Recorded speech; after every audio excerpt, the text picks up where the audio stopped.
हाँ, चलो देखो बेटा इधर अभी देखो हमने जो लास्ट लेक्चर हुआ है उसमें मैंने आपको बताया था कि रिप्रेजेंटेटिव एलिमेंट्स क्या होते हैं, देन इनर एलिमेंट्स क्या होते हैं, ट्रांजिशन एलिमेंट बताए थे आपको, ट्रांजिशंस के बाद में इनर ट्रांजिशन एलिमेंट बताए। रिप्रेजेंटेटिव एलिमेंट किसे कहते हैं? एस एंड पी ब्लॉक को कहते हैं हम रिप्रेजेंटेटिव एलिमेंट। इनर एलिमेंट किसे कहते हैं? जिनका इलेक्ट्रॉनिक कॉन्फ़िगरेशन NH2NP6 होता है। NH2NP6 वाले को क्या कहते हैं बेटा? Inner element. और जिनका इलेक्ट्रॉनिक कॉन्फ़िगरेशन NH2NP6 ND10 हो जाए उन्हें कहते हैं बेटा pseudo transition element. Pseudo transition element. और जिनका डी ऑर्बिटल क्या हो जाए? पार्शियली फिल्ड हो जाए, D1 to 9 केस हो जाए। D1 to 9 केस होगी तो उसे क्या बोलेंगे आप? Transition element. और एफ ब्लॉक एलिमेंट को कहते हैं इनर ट्रांजिशन एलिमेंट। एक बात और बताऊंगा आपको कि टिपिकल एलिमेंट्स क्या होते हैं करके। टिपिकल एलिमेंट बोले तो थर्ड पीरियड के जो एलिमेंट्स है ना उन्हें टिपिकल एलिमेंट्स कहते हैं। सोडियम हो जाए, सोडियम, मैग्नीशियम, सिलिकॉन जो हो जाए, सल्फर, क्लोरीन, आर्गॉन, ये जो है सारे के सारे टिपिकल एलिमेंट है। फर्स्ट पीरियड के या सेकंड पीरियड के एलिमेंट को टिपिकल एलिमेंट नहीं कहते, थर्ड पीरियड के एलिमेंट को टिपिकल एलिमेंट कहते हैं। क्यों? क्योंकि थर्ड पीरियड के एलिमेंट ही उनकी प्रॉपर्टी, उनके ग्रुप की प्रॉपर्टीज को बताते हैं। बाद में बताऊंगा आपको, पहले बात करते हैं कि जेड इफेक्टिव क्या होता है। देखो अब थोड़ा अब ध्यान देना आपने, अब थोड़ा एक्चुअल में हम बेटा अब पीरियोडिक प्रॉपर्टीज है या पीरियोडिसिटीज है उसकी तरफ बढ़ने वाले हैं, ठीक है। पीरियोडिसिटी क्या होता है? पीरियोडिसिटी क्या होता है? The repetitions of the properties of the element after certain intervals. Electronic configuration में तो समझ में आ गया होगा आपको कि पीरियोडिसिटी क्या होता है। तो क्या बता दूं एक बार से? क्या पीरियोडिसिटी आपको बता दिया जाए? चलो बता देता हूं पीरियोडिसिटी होता क्या है और कॉज ऑफ पीरियोडिसिटी होता क्या है। बस थोड़ी सी है, टिपिकल एलिमेंट, बाद में जेड इफेक्टिव क्या होता है उसकी बात करेंगे। इंपॉर्टेंट है जेड इफेक्टिव। जेड इफेक्टिव समझ में आया तो साइज समझ में आएगी, साइज समझ में आई तो इलेक्ट्रोनेगेटिविटी या फिर बेटा आयोनाइजेशन एनर्जी, आयोनाइजेशन एंथैल्पी क्या होती है, ये सारी बातें आपको समझ में आने वाली है, ठीक है। तो अब इधर देखो मैं बताता हूं आपको कि व्हाट इज पीरियोडिसिटी। पीरियोडिसिटी की बात करेंगे हम, that is periodicity. Periodicity, periodicity का मतलब होता है बेटा that is repetitions of properties after repetitions of properties of element after certain intervals, after certain interval. जैसे कि आपको एक बात पता है, इधर देखिए आप, मैं पहले लिख देता हूं यहां पे, पहले आपको यहां पे लिख के देता हूं कि क्या होता है periodicity. That is the repetitions of properties. किसकी प्रॉपर्टीज? किसकी प्रॉपर्टीज है? मेरी प्रॉपर्टीज क्या? नहीं बेटा, किसकी प्रॉपर्टीज? मेरी प्रॉपर्टीज मत पढ़िए आप, अभी आप एलिमेंट की प्रॉपर्टी पढ़िए। So that is the properties of elements, properties of elements after certain intervals, after certain intervals, after certain intervals. बेटा आफ्टर सर्टेन इंटरवल्स, इंटरवल्स के बाद प्रॉपर्टीज ऑफ एलिमेंट्स क्या हो रही है? रिपीट हो रही है। उसी को क्या कहते हैं हम? That repetition of the properties of element after certain intervals which is called as उसे बोलते हैं पीरियोडिसिटी। हुआ क्या था? क्या हुआ था? देखो हमने लिथियम देखा था बेटा, क्या देखा था? लिथियम। लिथियम के बाद में कौन था? बेरिलियम। बेरिलियम था ना, दैट इज बेरिलियम। बेरिलियम के बाद boron, carbon, nitrogen, oxygen, fluorine, neon, ये था। अब देखो इसके नीचे कौन आएगा? सोडियम। तो देखो लिथियम और सोडियम की प्रॉपर्टी क्या कर जाएगी? मैच कर जाएगी, सेम हो जाएगी, होगी कि नहीं होगी? इसके बाद में इसके नीचे कौन आएगा? पोटेशियम। तो पोटेशियम की प्रॉपर्टी, लिथियम की प्रॉपर्टी और सोडियम की प्रॉपर्टी क्या कर जाएगी? मैच कर जाएगी, सेम हो जाएगी। तो ये प्रॉपर्टीज में सिमिलरिटीज क्यों आ रही है आफ्टर सर्टेन इंटरवल्स? इसका कॉज क्या है? पहले ये समझ में आ रहा है, प्रॉपर्टीज में रिपीटेशन आना बेटा, रिकरेंस हो रही है प्रॉपर्टीज आफ्टर सर्टेन इंटरवल्स, उसी को हम क्या कहते हैं? पीरियोडिसिटी। अब इसका कॉज क्या है? Due to electronic configuration, due to same types of electronic configuration या due to same electronic configuration. हमने क्या देखा था? इधर देखो बेटा, इधर देखो आप, मैंने आपको बोला था कि अगर हम लिथियम की अगर बात करें, किसकी बात करें? लिथियम की, तो लिथियम का इलेक्ट्रॉनिक कॉन्फ़िगरेशन क्या था रे? देखो सेकंड पीरियड से आ रहा है, सेकंड पीरियड से आ रहा है तो आउटर इलेक्ट्रॉनिक कॉन्फ़िगरेशन क्या हो जाएगा? 2s1। इसका कितना हो जाएगा? 3s1। इसका क्या हो जाएगा? 4s1। समझ में आ रहा है ना? तो देखो इलेक्ट्रॉनिक कॉन्फ़िगरेशन क्या है इसका? सिमिलर टाइप का इलेक्ट्रॉनिक कॉन्फ़िगरेशन है। मतलब NS दिख रहा है ना आपको, इसके नीचे क्या रहेगा? NS1। मतलब अगर रुबिडियम की बात करेंगे तो 5s1, सीजियम की बात करेंगे तो 6s1 और फ्रांसियम की बात करेंगे तो 7s1। यही इलेक्ट्रॉनिक कॉन्फ़िगरेशन होने वाला है। मतलब समझ में आ रहा है ना आपको? आफ्टर सर्टेन इंटरवल्स बेटा इलेक्ट्रॉनिक कॉन्फ़िगरेशन सेम हो रहा है, इस वजह से प्रॉपर्टीज भी क्या हो जाती है? सेम। तो प्रॉपर्टी के सेम होने को क्या कहते हैं हम? पीरियोडिसिटी। तो कॉज ऑफ पीरियोडिसिटी समझ में आ रहा है आपको? क्या है cause of periodicity? Due to same electronic configuration, due to same electronic configuration. तो लिख दूंगे यहां पे कि यहीं पे बढ़ा दूं कि that is the repetitions of और properties of element after certain interval due to same electronic configuration, due to same electronic configuration. तो लिख देता हूं बेटा यहां पे, यहीं पे लिख देता हूं, बोलो due to same electronic configuration, due to same electronic configuration. तो कॉज भी लिख दिया यहां पे, इलेक्ट्रॉनिक कॉन्फ़िगरेशन, इलेक्ट्रॉनिक कॉन्फ़िगरेशन, इसी को क्या कहते हैं हम, पीरियोडिसिटी और the cause of periodicity. Clear है, आ रहा है सबको समझ में? देखो अब बहुत सारे एलिमेंट बता चुका हूं मैं आपको, जो बेटा एक ग्रुप में जो एलिमेंट होते हैं उनकी प्रॉपर्टीज क्या कर जाती है, सेम हो जाती है। जैसे कि फर्स्ट ए के जो एलिमेंट है उनकी प्रॉपर्टी सबकी क्या हो जाएगी, सेम हो जाएगी। सेकंड ए के जो एलिमेंट है उनकी प्रॉपर्टी क्या हो जाएंगी, सेम हो जाएंगी। थर्ड ए के एलिमेंट्स है उनकी प्रॉपर्टी क्या हो जाएगी, सेम हो जाएगी। अब बात करते हैं दैट इज टिपिकल एलिमेंट। चलिए टिपिकल एलिमेंट भी बता देता हूं, बाद में जेड इफेक्टिव की बात करते हैं। इधर देखिए, अब बात करेंगे that is typical element. Typical elements, typical elements किसे कहेंगे, typical elements that third period के जो एलिमेंट्स है, elements of third period, elements of which period, बोलो बेटा, third period, elements of third period, elements of third period. Third period कौन सा है, कौन सा है थर्ड पीरियड, बेटा सोडियम से स्टार्ट होता है थर्ड पीरियड। कहां से शुरू होता है, सोडियम। थर्ड पीरियड का पहला एलिमेंट कौन सा है, सोडियम। देख लीजिए आप, ये है सोडियम, सोडियम के बाद में मैग्नीशियम, मैग्नीशियम के बाद aluminium, then silicon, then phosphorus, then sulphur, chlorine और आर्गॉन। इन्हीं को कहते हैं टिपिकल एलिमेंट्स, इन्हीं को क्या कहते हैं, typical element. Elements of third period, elements of third period which is called as the, क्या बोलेंगे आप उसे, दैट इज टिपिकल एलिमेंट। कौन कौन से समझ में आए, sodium, magnesium, aluminium, silicon, phosphorus, sulphur, then chlorine and argon. इन्हीं को हम क्या कहते हैं, टिपिकल एलिमेंट। अब इन्हीं टिपिकल एलिमेंट क्यों कहते हैं, थर्ड पीरियड के एलिमेंट को ही हम टिपिकल एलिमेंट्स क्यों कहते हैं, सेकंड पीरियड के क्यों नहीं कहते, या फर्स्ट पीरियड के एलिमेंट्स को हम टिपिकल एलिमेंट्स क्यों नहीं कहते? क्योंकि ये जो थर्ड पीरियड के जो एलिमेंट्स है, ये एलिमेंट अपनी ग्रुप की सारी प्रॉपर्टीज बताते हैं। दे show all the properties of it's groups. That's element, that is third period के जो एलिमेंट्स होंगे बेटा, दे show the elements of third period. इधर देखो आप, नेक्स्ट बात लिख रहा हूं बेटा, जो थर्ड पीरियड के जो एलिमेंट्स है, थर्ड पीरियड के क्या है, एलिमेंट्स है, वो अपनी ग्रुप की सारी प्रॉपर्टी बताते हैं। दे shows all properties of its group, all properties of its group, अपने ग्रुप की सारी प्रॉपर्टीज बताते हैं। इस वजह से इन एलिमेंट को क्या कहा जाता है, टिपिकल एलिमेंट। अब देखो, अगर मैं बोलूंगा कि सोडियम है, तो सोडियम अपने ग्रुप की सारी प्रॉपर्टी बताएगा। सोडियम के ऊपर लिथियम है, लिथियम अपने ग्रुप की सारी प्रॉपर्टी नहीं बताता है। समझ में आ गई बात? यहां पे लिथियम अपने ग्रुप की सारी प्रॉपर्टी नहीं बताता है। देखो क्या होता है, सोडियम जो है बेटा, सोडियम आयनिक कंपाउंड बनाता है, लेकिन लिथियम कोवैलेंट कंपाउंड बना देते हैं, तो उसकी प्रॉपर्टी मैच कर रही है क्या, नहीं कर रही है ना। तो लिथियम अपनी ग्रुप की सारी प्रॉपर्टी को रिप्रेजेंट नहीं करता है। अब पीरियोडिक टेबल का दोबारा से बना के बताना है आपको, आ रहा है ना समझ में? सोडियम के ऊपर कौन होता है, लिथियम। अभी तो बताया यार, ये देखिए आप, सोडियम के ऊपर कौन होता है, लिथियम। तो लिथियम ने अपनी ग्रुप की सारी प्रॉपर्टी बतानी चाहिए, नहीं, ये लिथियम अपनी ग्रुप की सारी प्रॉपर्टी को रिप्रेजेंट नहीं करता है। कहां से शुरू होती है वो, सोडियम। सोडियम अपने ग्रुप की सारी प्रॉपर्टी बताता है, इसलिए सोडियम को क्या कहते हैं, टिपिकल एलिमेंट। सोडियम के बाद में कौन आता है, मैग्नीशियम। बेरिलियम जो है बेटा अपने ग्रुप की सारी प्रॉपर्टी नहीं बताता है, लेकिन मैग्नीशियम अपने ग्रुप की सारी प्रॉपर्टी बताता है। आपको पता है बेरिलियम को अल्कलाइन अर्थ मेटल बोलती ही नहीं, beryllium do not called as the alkaline earth metal, magnesium को भी नहीं कहते, लेकिन मैग्नीशियम उसकी ग्रुप की मैक्सिमम प्रॉपर्टी बताता है, 90% तक प्रॉपर्टी बता देता है मैग्नीशियम अपने ग्रुप की, इसलिए इसे क्या बोला गया, बोलो टिपिकल एलिमेंट। बोरॉन फैमिली में अगर देखा जाए तो बोरॉन ने अपने ग्रुप की सारी प्रॉपर्टी बतानी चाहिए, लेकिन बोरॉन अपने ग्रुप की प्रॉपर्टी नहीं रिप्रेजेंट करता है। वो कहां से शुरू होती है, एल्यूमिनियम से। मतलब मोटा मोटा ये मतलब है कि थर्ड पीरियड के जो एलिमेंट है बेटा, वो अपने ग्रुप की सारी प्रॉपर्टीज को क्या करते हैं, रिप्रेजेंट करते हैं। और ऐसे एलिमेंट जो अपनी ग्रुप की प्रॉपर्टी को रिप्रेजेंट करे, उन्हें क्या कहते हैं, टिपिकल एलिमेंट। सीधा बैठो आप, उन्हें क्या बोलेंगे, टिपिकल एलिमेंट। तो सबको समझ में आ रहा है कि थर्ड पीरियड के एलिमेंट को ही टिपिकल एलिमेंट क्यों कहते हैं, because its period, that's third period के जो एलिमेंट्स है, they show the all the properties of its group, all the properties of its group which is called as the which element, typical element. तो कौन से typical element, third period के। कहां से शुरू होगे बेटा, sodium, magnesium, aluminium, silicon, phosphorus, sulphur, chlorine and argon.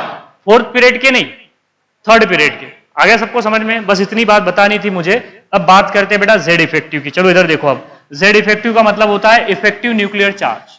अब ये इंपॉर्टेंट है, अब थोड़ा गेयर चेंज कर देंगे। इधर देख लीजिए, effective nuclear charge, effective nuclear charge, effective nuclear charge. और इफेक्टिव न्यूक्लियर चार्ज को लिखते हैं हम, दैट इज जेड इफेक्टिव। ऐसे लिखते हैं, मैं आइंदा से ऐसे लिखूंगा। जेड इफेक्टिव का मतलब होगा इफेक्टिव न्यूक्लियर चार्ज। अब इफेक्टिव न्यूक्लियर चार्ज क्या होता है? पहले तो समझिए कि न्यूक्लियर चार्ज क्या होता है। न्यूक्लियस के अंदर जो प्रोटॉन होंगे, वो प्रोटॉन की वजह से उस न्यूक्लियस के ऊपर कौन सा चार्ज होगा? पॉजिटिव चार्ज, तो उसे कहते हैं न्यूक्लियर चार्ज। न्यूक्लियस पे चार्ज है ना, न्यूक्लियस पे चार्ज किस वजह से आ रहा है? प्रेजेंस ऑफ प्रोटॉन की वजह से। इलेक्ट्रॉन की वजह से आ रहा है क्या? नहीं ना, इलेक्ट्रॉन तो बेटा that's revolve around the nucleus, वो न्यूक्लियस के बाहर होते हैं। एटम जो है वो इलेक्ट्रिकली न्यूट्रल है। क्यों? क्योंकि एटम्स के अंदर जितने नंबर ऑफ प्रोटॉन होते हैं उतने नंबर ऑफ क्या होते हैं? इलेक्ट्रॉन। जितने नंबर ऑफ पॉजिटिव चार्ज उतने नंबर ऑफ नेगेटिव चार्ज। लेकिन हमें तो पता है ना कि एटम्स के अंदर दो चार्ज पार्टिकल है। पहला चार्ज पार्टिकल है प्रोटॉन, दूसरा चार्ज पार्टिकल है इलेक्ट्रॉन। तो जो प्रोटॉन है वो कहां पे सिचुएटेड है? न्यूक्लियस में। तो न्यूक्लियस पे जो पॉजिटिव चार्ज आ रहा है वो किस वजह से आ रहा है? Due to presence of proton. तो प्रोटॉन की वजह से न्यूक्लियस पे जो कोई भी पॉजिटिव चार्ज आ जाए वो एटॉमिक नंबर के बराबर होगा।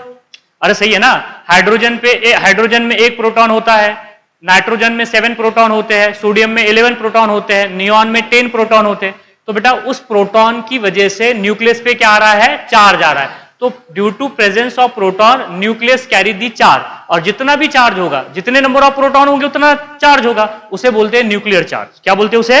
Nuclear charge. आपको एक बात तो समझ में आ रही है ना, अरे न्यूक्लियस पे पॉजिटिव चार्ज है, किस वजह से है? प्रोटॉन की वजह से। तो जितने ज्यादा प्रोटॉन होंगे तो ज्यादा पॉजिटिव चार्ज होगा, कम प्रोटॉन होंगे तो कम पॉजिटिव चार्ज होगा। तो जो कोई भी पॉजिटिव चार्ज है न्यूक्लियस के ऊपर उसे क्या बोलते हैं? Nuclear charge. बोलना पड़ेगा रे, क्या बोलते हैं उसे?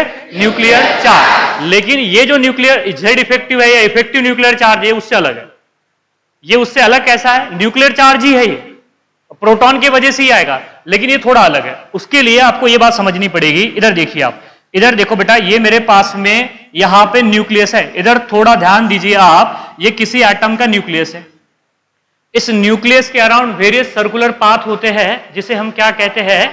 ऑर्बिट, शेल और मेन एनर्जी लेवल। तो देखो यहां पे ये फर्स्ट ऑर्बिट है, इस तरीके से थोड़ा अच्छे से निकालता हूं। इधर देखिए ये फर्स्ट ऑर्बिट है, ये सेकंड ऑर्बिट है, और ये क्या हो जाए? थर्ड ऑर्बिट हो जाए। चलिए मैं 3 ऑर्बिट लेके चलता हूं, समझ में आ गया? चलिए 2 ही लेके चलेंगे, थोड़ा ज्यादा समझ में आ जाएगा आपको, ठीक है? वैसे भी समझ में आता। ये देखो यहां में, अब मुझे एक बात बताइए, किसी भी ऑर्बिट में सबसे पहले इलेक्ट्रॉन लोअर एनर्जी ऑर्बिट में भरे जाएंगे, बाद में हायर एनर्जी ऑर्बिट में भरे जाएंगे। ये देखो हमने माना कि यहां पे लोअर एनर्जी ऑर्बिट में 2 इलेक्ट्रॉन है। ये देखो आपको नजर आ रहे हैं ना, पीले पीले जो डॉट्स नजर आ रहे हैं आपको गोल, इस तरीके से। हाँ, तो ये 1 इलेक्ट्रॉन है, 1 इलेक्ट्रॉन कुछ यहां पे है। आपको बात समझ में आ रही है? देखो मेरे पास में 2 ही ऑर्बिट है। कितने ऑर्बिट है बेटा? 2 ही ऑर्बिट है। यहां पे फर्स्ट ऑर्बिट है, ये सेकंड ऑर्बिट है। अब देखो फर्स्ट ऑर्बिट में कितने इलेक्ट्रॉन है? 2 इलेक्ट्रॉन है, ठीक है? 2 इलेक्ट्रॉन मान लीजिए, कितने भी मान लीजिए, चलिए 2 मान के चलते हैं। अब उसके बाद में इधर देखिए आप, यहां पे हमने क्या किया? यहां पे भी इलेक्ट्रॉन निकाल डाले सेकंड ऑर्बिट में। ये थोड़ा अलग कलर से बता रहा हूं आपको, ठीक है? अब मुझे एक बात बताइए, ये जो एक ही इलेक्ट्रॉन निकालता हूं, चलिए छोड़िए, ज्यादा इलेक्ट्रॉन नहीं निकालता यहां पे। इधर देखिए आप, ये वाले इस इलेक्ट्रॉन को, इस न्यूक्लियस को देख लीजिए आप, ये है न्यूक्लियस। चलो लिख ही देता हूं, ये क्या है बेटा? न्यूक्लियस। अब ये न्यूक्लियस पे पॉजिटिव चार्ज है, और वो जो चार्ज है पॉजिटिव किसके बराबर है बेटा? जेड के बराबर है। जो पॉजिटिव चार्ज होगा वो किसके बराबर होगा? जेड के बराबर, या जेड ई के बराबर बोलते हैं मुझसे। चलो मैं अभी जेड लिख देता हूं। किसके बराबर होगा चार्ज हो? चलिए जेड ई के बराबर होगा। किसके बराबर होगा? जेड ई के बराबर। अब मुझे एक बात बताइए, ये जो इलेक्ट्रॉन है, इलेक्ट्रॉन पे कौन सा चार्ज है? Negative charge. इलेक्ट्रॉन पे कौन सा चार्ज है? Negative charge. न्यूक्लियस पे कौन सा चार्ज है? तो इन दोनों में क्या होगा? अट्रैक्शन की रिपल्शन, अट्रैक्शन होगा। इनमें क्या होगा? अट्रैक्शन। अगर मैं कह दूं कि मान लीजिए ये फर्स्ट ऑर्बिट है, ये सेकंड ऑर्बिट है, तो फर्स्ट ऑर्बिट के इलेक्ट्रॉन न्यूक्लियस की तरफ खींचे जाएंगे। ओए इधर देख बेटा, और सिमिलरली सेकंड ऑर्बिट में भी जो इलेक्ट्रॉन्स होंगे वो न्यूक्लियस की तरफ अट्रैक्ट हो गए या नहीं होंगे? हो गए ना। न्यूक्लियस है तो न्यूक्लियस पे पॉजिटिव चार्ज है, और जो इलेक्ट्रॉन है उस पे कौन सा चार्ज है? Negative charge. तो दोनों के बीच में क्या होगा? Force of attraction. चाहे वो फर्स्ट ऑर्बिट के इलेक्ट्रॉन हो, सेकंड ऑर्बिट के इलेक्ट्रॉन हो, थर्ड ऑर्बिट के इलेक्ट्रॉन्स हो। समझ में आ रहा है ना? अब मुझे एक बात बताइए, इस इलेक्ट्रॉन पे कितना फोर्स लगना चाहिए? Ze के बराबर। इस इलेक्ट्रॉन पे कितना फोर्स लगना चाहिए? Ze के बराबर। Ze जो चार्ज है वो किसके ऊपर है? न्यूक्लियस के ऊपर जो चार्ज है वो किसके बराबर है, Zd के। तो इतना ही फोर्स ऑफ अट्रैक्शन इस इलेक्ट्रॉन के ऊपर लगना चाहिए। सिमिलरली उतना ही फोर्स ऑफ अट्रैक्शन इस इलेक्ट्रॉन के ऊपर लगना चाहिए कि नहीं लगना चाहिए। अगर मेरे पास में मान लीजिए सोडियम एटम है, तो सोडियम एटम में नंबर ऑफ प्रोटॉन कितने होते हैं, 11। तो देखो इस दो इलेक्ट्रॉन को कितने प्रोटॉन खींचेंगे, फिर सोडियम के केस में 11 खींचेंगे। सिमिलरली इस इलेक्ट्रॉन को भी कितने प्रोटॉन ने खींचना चाहिए, 11 प्रोटॉन ने खींचना चाहिए। समझ में आ रहा है ना। अरे यार ये दो इलेक्ट्रॉन जो है जो कि न्यूक्लियस के करीब है, जितना फोर्स ऑफ अट्रैक्शन ये दो इलेक्ट्रॉन फील कर रहे हैं न्यूक्लियस का, उतना ही फोर्स ऑफ अट्रैक्शन इस इलेक्ट्रॉन ने भी न्यूक्लियस का फील करना चाहिए। लेकिन होता क्या है, इधर देखियो, इधर देखो आप, इधर देखो बेटा, होता क्या है, ये देखो ये इलेक्ट्रॉन, इधर देखो आप, ये इलेक्ट्रॉन जिस फोर्स ऑफ अट्रैक्शन से इधर आ रहा है ना न्यूक्लियस की तरफ, ये वाला इलेक्ट्रॉन मैंने माना यहां पे F1 है। कितना फोर्स ऑफ अट्रैक्शन से बोलो, F1 force of attraction, F1 force of attraction. लेकिन होता क्या है, जो अंदर वाले इलेक्ट्रॉन है वो बाहर वाले इलेक्ट्रॉन को अंदर आने देंगे क्या बेटा, नहीं, वो अंदर वाले इलेक्ट्रॉन बाहर वाले इलेक्ट्रॉन को क्या करेंगे, रिपेल करेंगे। तो इसके ऊपर जो फोर्स लग रहा है वो क्या हो जाएगा, F2 हो जाएगा। समझ में आया है नहीं आया।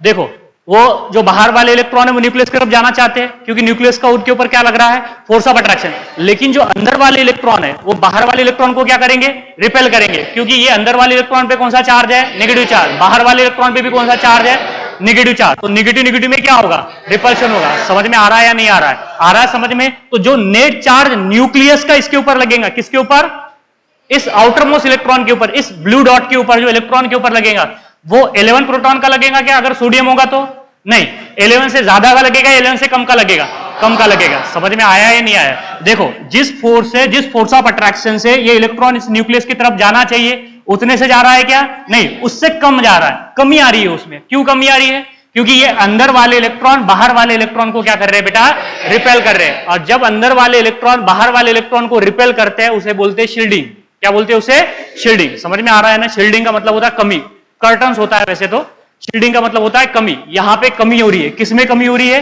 चार्ज में। किसके चार्ज में कमी हो रही है बेटा, न्यूक्लियस के चार्ज में क्या आ रही है, कमी आ रही है। तो जो कमी आ रही है उसे बोलते हैं शील्डिंग।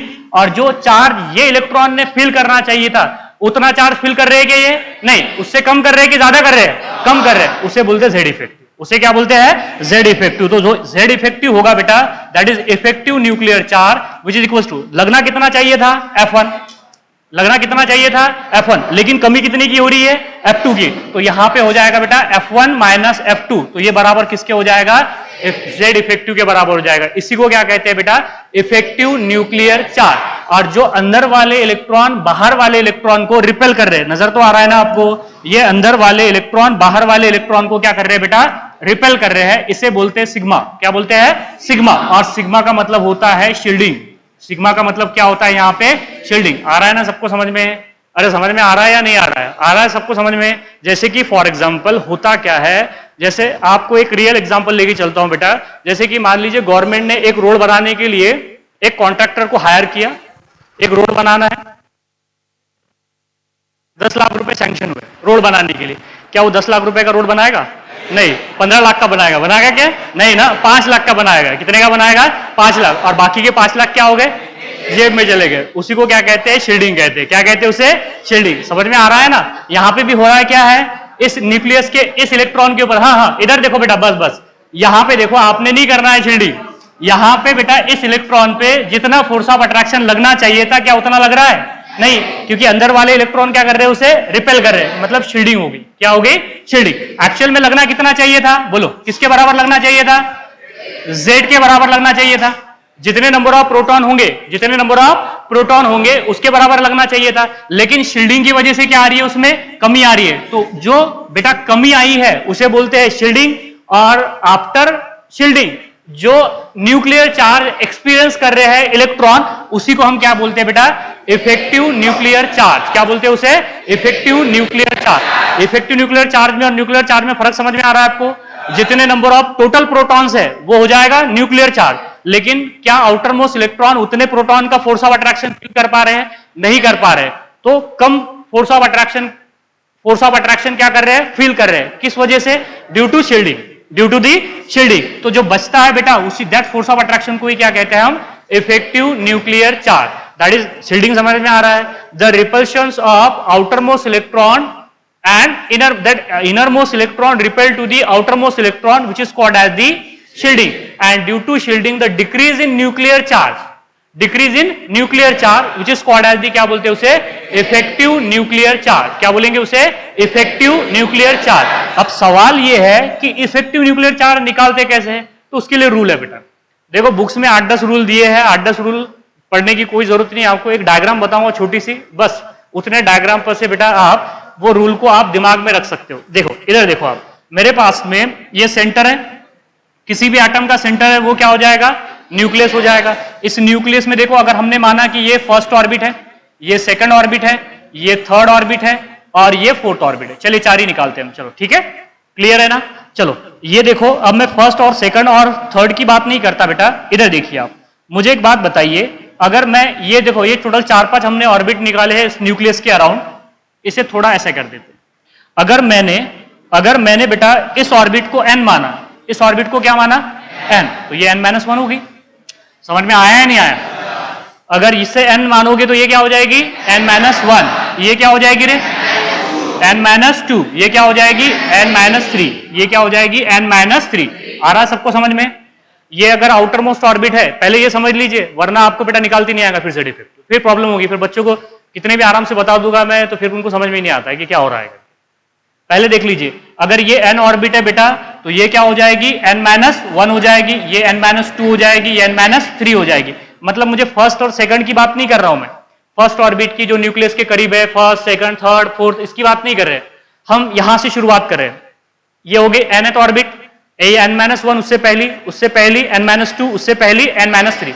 सबको समझ में आ गया सबको समझ में. हाँ, अगर मान लीजिए इलेक्ट्रॉन s एंड p में है, इलेक्ट्रॉन किस में है बेटा, s एंड p, मतलब कौन से इलेक्ट्रॉन हो जाएंगे वो, s एंड p इलेक्ट्रॉन.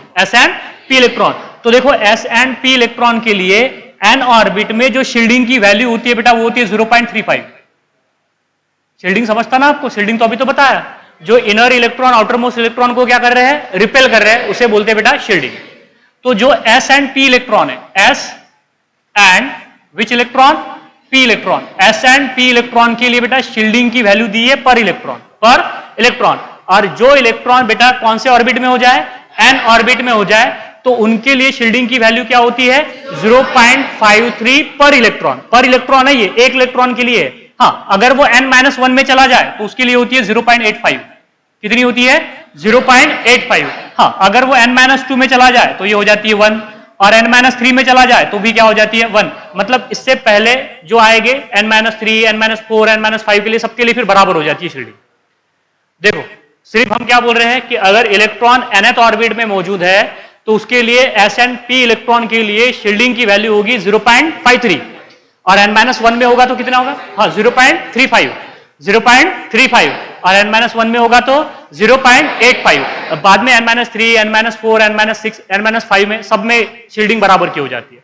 सब में शील्डिंग क्या हो जाती है, बराबर हो जाती है. सबको समझ में आ रहा है, क्लियर है. हाँ, अब बोलेंगे सर फिर ये s एंड p के लिए है, तो d के लिए क्या है, तो d के लिए भी बता देता हूं. इधर देखिए आप बेटा, d के लिए भी बता देता हूं. इधर देखिए आप, d के लिए भी बता देता हूं आपको. d के लिए क्या होता है पता है, अगर इलेक्ट्रॉन n ऑर्बिट में, कौन से ऑर्बिट में है, n ऑर्बिट में है, अगर इलेक्ट्रॉन n ऑर्बिट में है तो इसके लिए हो जाती है 0.53. कितनी हो जाती है, 0.53. n-1 में है तो 1 हो जाएगी, n-2 में है तो भी 1 हो जाएगी. मतलब अब यहां से आगे सेम हो जाएगी, यहां से आगे क्या हो जाएगी, सेम. ये कौन से इलेक्ट्रॉन के लिए है, बोलो, d and which electron, f electron. ये क्या है, d एंड f इलेक्ट्रॉन के लिए वैल्यू ऑफ शील्डिंग पर इलेक्ट्रॉन, s एंड p के लिए n ऑर्बिट में कितनी है, 0.53, 0.35, और n-1 में कितनी है, 0.85. बाद में सब में क्या हो जाएगी, 1. और आपको सिर्फ d और f ब्लॉक के लिए एलिमेंट्स के लिए, इलेक्ट्रॉन के लिए क्या वैल्यू होगी n ऑर्बिट में, 0.35. बाद में सब में क्या हो जाएंगी, सेम हो जाएगी. बस इतनी डायग्राम, आपको 8-10 रूल याद करने की जरूरत नहीं, बस इतनी डायग्राम ध्यान में रखना पड़ेगा. समझ में आ गई बात. यहाँ पे इतनी अगर वैल्यूज अगर आपने ध्यान में रख दी तो आपका काम बन गया बेटा. तो आपको Z इफेक्टिव निकालते आएगा, वरना फिर प्रॉब्लम हो जाएगी. पहले तो हम S एंड P इलेक्ट्रॉन के लिए निकालेंगे, बाद में बेटा आपको D और F इलेक्ट्रॉन के लिए निकाल के बताता हूं. जैसे कि फॉर एग्जांपल इधर देखो आप, इधर देखो चलो इधर देखो, आपको निकाल के बताता हूं बेटा। जैसे कि हमने क्या ले लिया, इधर देखो आप, एक सिंपलेस्ट एग्जांपल लू कि थोड़ा चलो बड़ा ले लेते हैं। Fe ले लिया, क्या ले लिया, Fe atomic number 26, Fe atomic number 26। इधर देखो बेटा, हाँ चलो 1s2 2s2 2p6, हाँ 3s2 3p6 3d6 और 4s2। इधर देखो आप, ये देखो, ये ऑर्बिट कौन सा है, ये क्या है बेटा, ये n है। अरे ये तो n है ना, ये लास्ट है ना, लास्ट को क्या बोलेंगे, n। हाँ ये क्या हो जाएगा बोलो बेटा, n-1, और ये क्या हो जाएगा, n-2। ये तो समझ में आ गया आपको, ये समझ में आ रहा है या नहीं आ रहा है। देखो ये अगर मुझे 4s इलेक्ट्रॉन के लिए शील्डिंग निकालना है, 4s इलेक्ट्रॉन के लिए शील्डिंग निकालना है, तो वो n ऑर्बिट में है, और ये जो बाकी के जो 14 इलेक्ट्रॉन है बेटा, ये n-1 में है। 4-1 है ना, 4-1 क्या हो गया, n-1, और ये n-2 हो गया। देखो अब तुम बोलेंगे सर ये 2s and 2p n-2 है, और ये 1s 1-3 है, लेकिन इनके लिए तो सेम है ना फिर, तो फिर मैं इसे क्या कंसिडर करूंगा, n-2। अब कौन से इलेक्ट्रॉन के लिए हमें शील्डिंग देखना है, 4s इलेक्ट्रॉन। अब बताइए 4s ऑर्बिटल में कितने इलेक्ट्रॉन है, 2, तो वो 2 इलेक्ट्रॉन में का जो एक इलेक्ट्रॉन के लिए हमें शील्डिंग निकालना है। बेटा इधर देख लो पहले आप, ये इसमें कितने इलेक्ट्रॉन है, 2, लेकिन मुझे शील्डिंग कितने इलेक्ट्रॉन के लिए निकालना है, 1। तो वो जो एक इलेक्ट्रॉन है वो अपने आप को रिपेल करेगा क्या, नहीं ना, ये 2 में से इसको कितने इलेक्ट्रॉन रिपेल करेंगे, मैक्सिमम 1 इलेक्ट्रॉन, और बाकी के सारे क्या है, अंदर के इलेक्ट्रॉन है। ये अंदर के इलेक्ट्रॉन इसे रिपेल करेगी कि नहीं करेंगे, अरे रिपेल कौन करता है, अंदर वाले इलेक्ट्रॉन। बाहर वालों का रिपल्शन 0 होता है, ये बात ध्यान में रख लीजिए, बाहर वालों का रिपल्शन क्या हो जाएगा, 0। अगर मैं 3d6 के लिए अगर रिपल्शन पूछूं तो 4s का रिपल्शन क्या हो जाएगा, उसके लिए 0 हो जाएगा, सिर्फ रिपेल। अब सवाल यह है कि मैक्सिमम 1 इलेक्ट्रॉन को कितने इलेक्ट्रॉन रिपेल करेंगे, जो बेटा जिसको रिपल्शन फील हो रहा है वो अपना रिपेल करेगा क्या, नहीं। मान लीजिए जैसे कि 10 लोगों में लड़ाई होगी, 10, देखो एक क्या 10 दोस्त थे, फ्रेंड्स थे, एक ने बगावत कर दिया तो 9 जने उसको पीटने लगे, तो मैक्सिमम बताइए आप, एक इंसान को मैक्सिमम कितने लोग पीट सकते हैं, 9। वो तो अपने आप को पीटेगा नहीं ना, ऐसे समझ में आ रही ना। लाइक दैट बेटा, दैट इलेक्ट्रॉन जो रिपल्शन फील करेगा वो बाकी इलेक्ट्रॉन का फील करेगा, मतलब अंदर वाले इलेक्ट्रॉन का फील करेगा, वो अपने आप को रिपेल करेगा क्या, नहीं करेगा। सबको समझ में आया ना, तो वो -1 लेके चलेंगे आप उसमें से इलेक्ट्रॉन, उसमें से बेटा एक क्या करना है आपने, माइनस करना है। सबको समझ में आ रहा है या नहीं आ रहा है, आ रहा है सबको समझ में। अगर सबसे पहले निकालेंगे हम शील्डिंग, क्या निकालेंगे, शील्डिंग, तो बोलो शील्डिंग क्या होगा। देखो n ऑर्बिट में कितने इलेक्ट्रॉन है, कितने इलेक्ट्रॉन है, 2, तो 2 में से एक का निकालना है, तो वो अपने आप को रिपेल कर रहा है क्या, नहीं। उसमें से कितना लोगे, सिर्फ 1 लोगे। अब वो कौन से ब्लॉक से है, s से, तो 1 इलेक्ट्रॉन का मतलब 1 इलेक्ट्रॉन का रिपल्शन कितना है, 0.53, तो मल्टीप्लाइड बाय कितना होगा रे, बोलो रे, 0.53, 0. क्या हो जाएगा, सॉरी, हाँ ठीक है 0.35, ये सबको समझ में आया। मैंने 1 क्यों लिखा यहाँ पे, क्योंकि वो जिसके लिए हम शील्डिंग निकाल रहे हैं वो अपने आप को रिपेल कर रहा है क्या, वो नहीं कर रहा है, इसलिए एक ही रिपेल करेगा मैक्सिमम उसे। तो 1 इलेक्ट्रॉन का कितना है यहाँ पे, 0.35। आ गया सबको समझ में, क्लियर है या नहीं है, आ गया। अब देखो यहाँ पे प्लस क्या करना पड़ेगा आपको, n-1 के लिए, आपको n-1 के लिए वैल्यू क्या है बोलो, 0.85। अब बोलेंगे सर ये डी इलेक्ट्रॉन है तो ये रूल लगा दो, ये गलत हो जाएगा, क्योंकि हम बेटा 4s के लिए निकाल रहे हैं। अभी शील्डिंग किसके लिए निकाल रहे हैं, 4s के लिए। जब हम 3d के लिए लगाएंगे तो फिर 3d के रूल लगाएंगे, डी ऑर्बिटल के रूल लगाएंगे। आ गया सबको समझ में। तो देखो ये जो है ये बेटा कितने इलेक्ट्रॉन है रे, 14, तो 0.85 मल्टीप्लाइड बाय कितना होगा बेटा, 14, और प्लस क्या होगा, प्लस कितने बचे, ये 10, अरे कितने बचे हैं, 10 को कितने से मल्टीप्लाई करोगे, 1 से मल्टीप्लाई करोगे। चलो बोलो कितना होगा ये, 0.53 प्लस कितना होता है ये, कितना होता है 12 देखो बोला कितना होता है, तो जल्दी से ये कितना होगा, कितनी वैल्यू होगी इसकी, 14 मल्टीप्लाइड बाय 0.85, हाँ 11.9 हो रही, सही हो रही है, देख लो एक बार, 12 पॉइंट समथिंग कितनी हो रही है,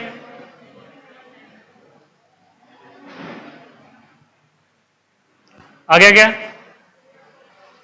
11.9, चलो ठीक है 11.9 दे देते हैं। हाँ कितना हो गया, 11.9, चलिए इधर देखिए 11.9, हाँ 11.9 प्लस क्या हो जाएगा 10, जोड़ो बोला इनको सबको, कितना हो रहा है जोड़ो बोला, ये हो गया 21.9, 21.9 बोले तो ये कितना हो जाएगा, टोटल कितना होगा 22.25, ये आपके पास में क्या आ गया, शील्डिंग आ गया। क्या आ गया आपके पास में, शील्डिंग आ गया। शील्डिंग यहाँ पे। अब मुझे एक बात बताइए, आपको निकालना है जेड इफेक्टिव। क्या निकालना है बेटा, जेड इफेक्टिव। और जेड इफेक्टिव की वैल्यू क्या होती है, जेड इफेक्टिव क्या होता है बोलो बेटा, जेड माइनस, अरे बोलो ना क्या था बेटा, जेड माइनस सिग्मा। आयरन के लिए जेड की वैल्यू कितनी है 26, तो लिखो ना यहाँ पे 26 माइनस 22.25 कितना हो रहा है ये 3.75। मुझे एक बात बताइए, इस इलेक्ट्रॉन पे, इस 4s इलेक्ट्रॉन पे इस आयरन का कितना न्यूक्लियर चार्ज लगना चाहिए था, 26 प्रोटॉन के बराबर लगना चाहिए था। अरे कितने प्रोटॉन के बराबर लगना चाहिए था 26, लेकिन लग कितने रहा है प्रोटॉन का 3.75। समझ में आया या नहीं आया, अब समझ में आ गया। देखो कितने की कमी आ गई, कितने की कमी आ गई, दैट इज 22.25 की कमी आ गई। लगना चाहिए था 26 प्रोटॉन का फोर्स ऑफ अट्रैक्शन इस इलेक्ट्रॉन के ऊपर, लेकिन लग कितने रहा है 3.75 इलेक्ट्रॉन का, सिर्फ और सिर्फ। मतलब देखो ये अंदर वाले इलेक्ट्रॉन इस बाहर वाले इलेक्ट्रॉन को कितना रिपेल कर रहे हैं, सबको समझ में आ रहा है ना। इसी को कहते हैं बेटा Z effective, Z effective. Similarly हम बेटा 3D के इलेक्ट्रॉन के लिए भी निकाल सकते हैं, तो चलिए 3D इलेक्ट्रॉन के लिए भी निकाल, आया ना समझ में, क्लियर है या नहीं है, आ रहा है ना बेटा। देखो अभी और बहुत सारे एग्जाम्पल देखूंगा, एकदम से समझ में नहीं आएगा बेटा, ठीक है। इधर देख लीजिए, अब मैं आयरन एग्जाम्पल लेता हूं यहाँ पे, लेकिन अब इस बार अंदर वाले इलेक्ट्रॉन के लिए निकाल के बता दो। देखो क्या लिया हमने, आयरन। आयरन एटॉमिक नंबर बोलो 26, electronic configuration 1s2 2s2 2p6 3s2 3p6 and 3d क्या हो जाएगा 6, और ये क्या हो जाएगा 4s2। अब मुझे कौन से इलेक्ट्रॉन के लिए निकालना है, 3d इलेक्ट्रॉन के लिए। अब क्या 4s इलेक्ट्रॉन का शील्डिंग लेना पड़ेगा, नहीं ना, मतलब जो राइट वाले जो इलेक्ट्रॉन है उनके लिए शील्डिंग क्या हो जाएगा 0। ये समझ में आया आपको या नहीं आया। जो बेटा राइट वाले होंगे, राइट वाले जो होंगे उनके लिए शील्डिंग क्या हो जाएगा 0, इनका शील्डिंग तो क्या हो जाएगा 0 हो जाएगा। अब देखो, अब हमारे पास में n ऑर्बिट कौन सी होगी, ये होगी, सही है ना, ये क्या हो जाएगी n हो जाएगी, ये क्या हो जाएगी n, और ये बेटा क्या हो जाएगी बोलो n-1। अब हमें 4s के लिए निकालना है क्या, नहीं, हमें निकालना है किसके लिए 3D के लिए। तो रूल कौन किसके लगाने पड़ेगी फिर, d के, किसके लिए लगाने पड़ेंगे d। अब देखो n ऑर्बिट में कितने इलेक्ट्रॉन है टोटल 14, तो एक इलेक्ट्रॉन को ज्यादा कितने इलेक्ट्रॉन रिपेल करेंगे 13। समझ में आया या नहीं आया, अरे वो एक अपने आप को तो रिपेल नहीं करेगा ना, अब तो समझ में आ गया होगा आपको। टोटल n ऑर्बिट में टोटल कितने इलेक्ट्रॉन है 14 है, तो 14 में से बेटा एक इलेक्ट्रॉन को मैक्सिमम 13 इलेक्ट्रॉन रिपेल करेंगे। तो शील्डिंग क्या होगा बोलो बेटा फिर यहाँ पे, दैट इज 13। और शील्डिंग क्या होता है, डी ब्लॉक के लिए शील्डिंग की वैल्यूज क्या है, पॉइंट, देखो 0.35, बाकी सबके लिए तो अंदर वालों के लिए सबके लिए क्या है 1 है।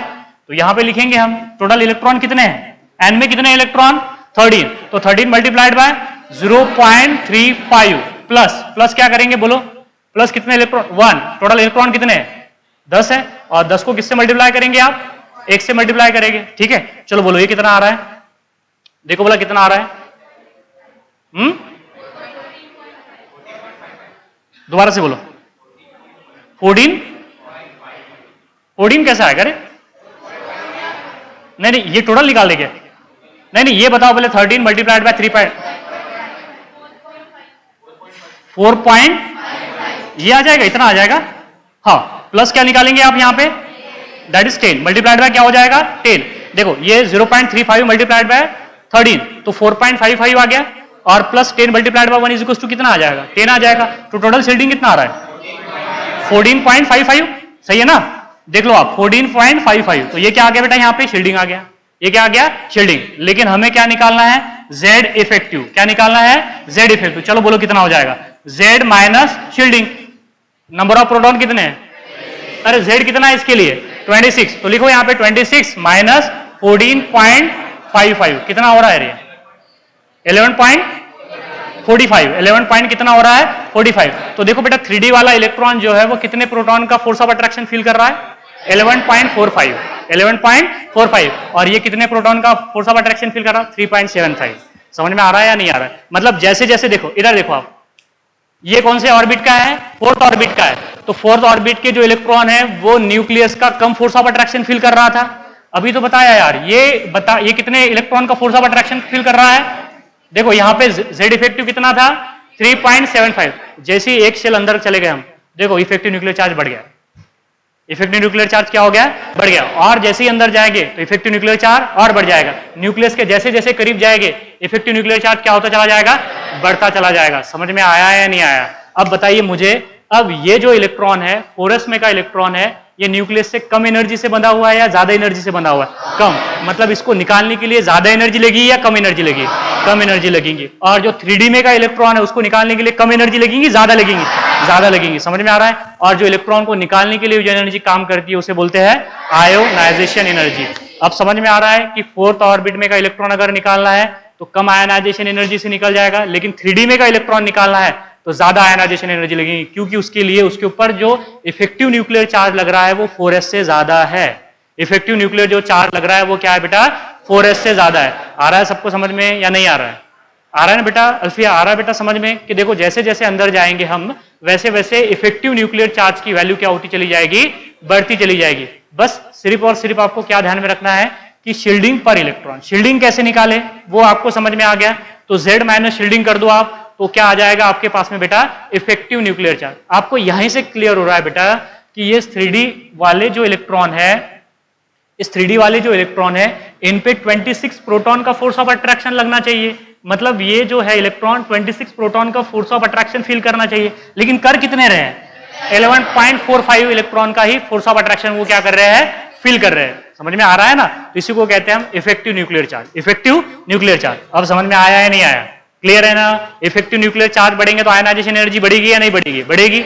सबको समझ में आ रहा है ना कि मैंने इसलिए तो बोला था बेटा कि जो इलेक्ट्रॉन न्यूक्लियस से जितने ज्यादा दूर होगा उसको निकालने के लिए उतनी कम एनर्जी लगेगी, और जो इलेक्ट्रॉन न्यूक्लियस से जितना ज्यादा करीब होगा उसको निकालने के लिए उतनी कम एनर्जी लगेगी। अब सबको ज्यादा एनर्जी लगेगी। क्या लगेगी? ज्यादा एनर्जी लगेगी। ये बेटा हम इफेक्टिव न्यूक्लियर चार्ज से भी बता सकते हैं। फास्ट हो रहा है कह रहे? नहीं ना? हाँ फास्ट हो रहा होगा बेटा तो आप बोला करें, क्योंकि क्या होता है कभी कभार बेटा थोड़ा सा फ्लो में स्पीड बढ़ जाती है। ठीक है चलिए, हाँ चलो इधर देखो बेटा, अब बात करेंगे किसकी। चलो सिंपल सिंपल एग्जांपल लेते हैं। लिथियम देखो, चलो लिथियम छोड़िए, चलो सोडियम ले लीजिए। क्या ले लेंगे? सोडियम लेंगे। सोडियम के लिए देखो बेटा, हाँ सोडियम के लिए एटॉमिक नंबर 11, सोडियम के नंबर एटॉमिक नंबर 11। चलो बोलो electronic configuration 1s2 2s2 2p6 and 3s1 अब 3s में कितने इलेक्ट्रॉन है? 1 इलेक्ट्रॉन। अपने आप को तो रिपेल नहीं करेगा, अपने आप को रिपेल करेगा क्या? नहीं। तो ये क्या हो जाएगा, यहां से अगर मैं कंसीडर करूं तो फिर इसे क्या कंसीडर करना पड़ेगा? n। और इसे क्या कंसीडर करना पड़ेगा? n-1। ये तो 3s के लिए निकाल रहे, लेकिन हम किसके लिए निकाल रहे रिपल्शन? 3s के लिए, तो उसे माइनस करना पड़ेगा ना। अरे उसे क्या करना पड़ेगा?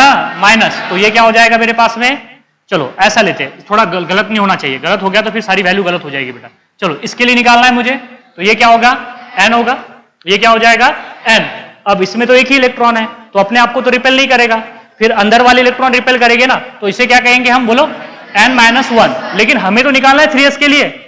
हमें किसके लिए निकालना है? 3s के लिए। बाद में क्या हो जाएगा बेटा? ये n-2। चलो शील्डिंग निकालो बोला, विच इज इक्वल टू, बोलो n-2 बोले तो 0.85 ना। हाँ इंटू कितने हो जाएंगे? 8। इंटू कितने हो जाएंगे बेटा? 8 प्लस कितने हो जाएंगे यहाँ पे? 1 मल्टीप्लाइड बाय 2। 1 मल्टीप्लाइड बाय 2 होगा ना? अरे 1 मल्टीप्लाइड बाय 2 होगा तो कितना हो जाएगा? वो 2 ही हो जाएगा। चलो बोलो ये कितना आ रहा है? ये कितना आ रहा है? 6.8 आ रहा है कि 8.8 आ रहा है? हाँ दोनों को मिला दे तो 8.8 आ जाएगा ना, ऐसा बोलेगे आपने? हाँ ठीक है। तो शील्डिंग कितना आ गया बेटा यहाँ पे? 8.8। समझ में आया या नहीं आया? अरे यार ये देखो, ये इसके लिए निकालना है ना मुझे, 3s1 के लिए निकालना है ना। तो 3s1 के लिए 3s1 अपने आप को रिपेल करेगा क्या? एक ही तो इलेक्ट्रॉन है यार। अब ये कौन सा हो जाएगा? n-1। ये क्या हो जाएगा? n-2। तो n-1 में कितने इलेक्ट्रॉन है? 8। तो n-1 के लिए पर इलेक्ट्रॉन शील्डिंग कितना है? 0.85 मल्टीप्लाइड बाय 8, और इसके लिए कितना है? 1 है। 1 मल्टीप्लाइड बाय 2 तो कितना आ गया? 8.8। चलो निकालो यहाँ पे z effective. z effective which is equal to, बोलो रे, 11 माइनस 8.8 कितना हो जाएगा? 2.2 हो जाएगा। कितना हो जाएगा? 2.2। आ गया सबको समझ में? पी ब्लॉक के लिए नहीं, ये देखो ना, एस एंड पी इलेक्ट्रॉन, नहीं ना, अपन पी इलेक्ट्रॉन के लिए नहीं निकाल रहे ना अभी, मैं बोला आपको 3s1 के लिए निकाल रहे। इलेक्ट्रॉन कौन सा इलेक्ट्रॉन है, इधर देखो आप ये मत देखिए, मैं इसके लिए निकाल रहा हूं ना शील्डिंग। अब ये एक इलेक्ट्रॉन को अंदर वाले 10 इलेक्ट्रॉन रिपेल कर रहे हैं ना, इस एक इलेक्ट्रॉन को अंदर वाले 10 इलेक्ट्रॉन क्या कर रहे हैं, रिपेल कर रहे हैं, तो इस इलेक्ट्रॉन के लिए निकाल रहा, पी इलेक्ट्रॉन के लिए नहीं निकाल रहा। क्लियर है? हाँ चलो दूसरा देखो, दूसरा देखो बेटा, हाँ इधर देखो, चलो हमने मैग्नीशियम ले लिया, क्या ले लिया, मैग्नीशियम, क्या लिया हमने, मैग्नीशियम, मैग्नीशियम एटॉमिक नंबर 12, बोलो रे, हाँ 1s2 2s2 2p6, 2p6 के लिए बाद में 3s2, इसके लिए निकालना है, तो ये क्या होगा n, ये क्या होगा बेटा n-1, ये क्या हो जाएगा n-2, n-2, चलो शील्डिंग निकालेंगे इसके लिए, बोलो हाँ 1 ना, 1 मल्टीप्लाइड बाय 0.35, सही है ना, अरे सही है या नहीं, 2 इलेक्ट्रॉन है ना इसमें, इसमें कितने इलेक्ट्रॉन है 2, लेकिन मैक्सिमम कितना रिपेल करेगा उसे 1, तो एक ही इलेक्ट्रॉन लेना है 1 मल्टीप्लाइड, और n के लिए कितनी होती है, s और p के लिए, इलेक्ट्रॉन के लिए 0.35 प्लस, हाँ बोलो यहां पे क्या लेना पड़ेगा 0.85, कितने इलेक्ट्रॉन है टोटल 8, कितने हैं 8, और यहां पे कितने है, यहां पे 1 मल्टीप्लाइड बाय कितना हो जाएगा 2 हो जाएगा, तो ये आ गया हमारे पास में 0.35, ये अभी निकाले आपने 6.8 प्लस क्या निकाले आपने 2, तो ये कितना हो गया 8.835 कितना होता है 9.15, ठीक है, ये क्या हो जाएगा 9.15, सबको समझ में आ गया, ये क्या हो गया बेटा शील्डिंग हो गया, ये क्या हो गया शील्डिंग। चलो बोलो फिर Z इफेक्टिव क्या होगा, हाँ बोलो रे 12 माइनस 9.15 कितना होगा रे 2.85, 2 पॉइंट क्या हो जाएगा 85, 2.85 आ रहा है सबको समझ में या नहीं आ रहा है। सोडियम पे देखो, सोडियम पे कितने प्रोटॉन का, सोडियम के लास्ट इलेक्ट्रॉन पे कितना फोर्स ऑफ अट्रैक्शन लग रहा था 2.2 प्रोटॉन का, सही है ना, अरे सोडियम के 3s1 इलेक्ट्रॉन पे बेटा कितने प्रोटॉन का फोर्स ऑफ अट्रैक्शन फील कर रहा था, वो करना कितने चाहिए था 11 का, लेकिन कर कितना रहा है, बीच में इतने की क्या हो जा रही है शील्डिंग, आ गया समझ में अब शील्डिंग कैसा होता है, तो हाँ तो ये शील्डिंग हो गई। अब देखो सोडियम के बाद में मैग्नीशियम आ गया, तो मैग्नीशियम पे इफेक्टिव न्यूक्लियर चार्ज बढ़ गया कि घट गया, बढ़ गया, देखो सोडियम पे कितना है 2.2, लेकिन मैग्नीशियम उसी के पीरियड का तो है, मैग्नीशियम क्या है बेटा उसी के पीरियड का है, तो इस पे बढ़ गया। अब एल्यूमिनियम आएगा तो और Z इफेक्टिव बढ़ेगा कि घटेगा, बढ़ जाएगा, और एल्यूमिनियम के बाद में सिलिकॉन आएगा तो बढ़ेगा कि घटेगा, बढ़ जाएगा। समझ में आ रहा है या नहीं आ रहा है? देखो अगर सेम पीरियड के एलिमेंट है बेटा, तो जब हम पीरियड में मूव करते हैं तो Z इफेक्टिव की वैल्यू क्या होती है, बढ़ती है।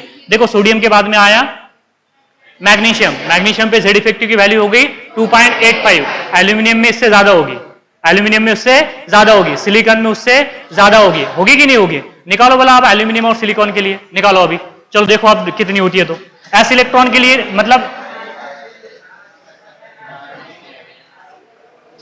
तनिश बंद कर दे उसको, देखो बोला बेटा एल्यूमिनियम के लिए निकाल के देखो, बोला एल्यूमिनियम के लिए मतलब लास्ट इलेक्ट्रॉन के लिए निकालना है, लेकिन अभी सिर्फ और सिर्फ लास्ट इलेक्ट्रॉन के लिए निकालना है आपने, मतलब चाहे वो कोई भी ब्लॉक से बिलोंग करे,